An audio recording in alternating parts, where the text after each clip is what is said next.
சொதி குழம்பு இன்றைக்கி எப்படி வைக்கிறதுன்னு வாங்க பார்க்கலாம். சூடான சாதத்துக்கு மதியான நேரம் இந்த மாதிரி நீங்கள் செஞ்சிங்கன்னா ரொம்ப சுவையாக இருக்கும். கண்டிப்பாக வீட்டில் ட்ரை பண்ணி பாருங்கள். இதை ஈஸியான மெத்தடில் இது போல் செஞ்சு பாருங்கள். ஒரு வடைச்சட்டியில் பீன்ஸு, கேரட்டு, முருங்கைக்காய், உருளைக்கிழங்கு 4ஐயும் போட்டு கொஞ்சமாக தண்ணி ஊற்றி மஞ்சத்தூள் போட்டு வேக வச்சு எடுத்துக்கோங்க. பாசிப்பருப்பு 100 கிராம் எடுத்துருக்கிறேன் நான். நீங்கள் தேவையான அளவு எடுத்துக்கோங்க. அதுக்கு கொஞ்சமாக தண்ணி ஊற்றி கொஞ்சம் மஞ்சத்தூள் போட்டு நல்லா பருப்பருன்னு இந்த மாதிரி அளவுக்கு வேக வச்சு எடுத்துக்கோங்க. ரெண்டையும் ஒரு வடைச்சட்டியில் தேங்காய் எண்ணெய் ஊற்றிக்கோங்க. தேவையான அளவு தேங்காய் எண்ணெய், கொஞ்சமாக கடுகு, 5 கிராம்பு, கொஞ்சம் பட்டை, ஒரு கைப்பிடி சின்ன வெங்காயம், 7 பச்சை மிளகாய், கொஞ்சமாக கருவேப்பிலை, கொத்தமல்லி தழை நல்லா போட்டு வணக்கி விடுங்க.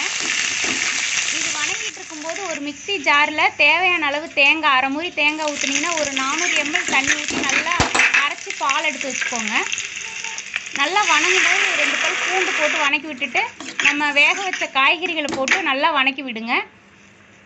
இப்போ தேவையான அளவு உப்பு போட்டுக்கோங்க. கல் உப்பு நல்லா உப்பு பிடிக்கிற அளவுக்கு ஒரு 2 நிமிஷம் வேக விட்டுக்கோங்க.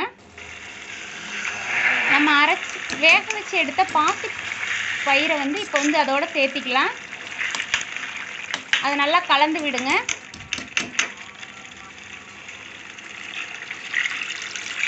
நம்ம எடுத்து வச்ச தேங்காய் பாலை தேவையான அளவு தண்ணி ஊற்றி இதோட சேர்த்திக்கலாம். அவ்வளோதாங்க, சுவையான சொதி குழம்பு ரெடி ஆயிடுச்சு. கண்டிப்பாக இதை நீங்கள் வீட்டில் ட்ரை பண்ணி பாருங்கள். ரொம்ப சுவையாக இருந்தது. சூடான சாதத்துக்கு மதியான நேரம், நைட் நேரம் கூட இதை ரொம்ப விரும்பி சாப்பிடுவாங்க. கண்டிப்பாக ட்ரை பண்ணி பாருங்கள். நீங்கள் செஞ்சு பார்த்துட்டு இதை எப்படி இருக்குன்னு கீழே கமெண்டில் சொல்லுங்கள். பிடிச்சிருந்தா ஒரு லைக் கொடுங்க. உங்களுக்கு தெரிஞ்சவங்களுக்கு ஷேர் பண்ணிக்கோங்க.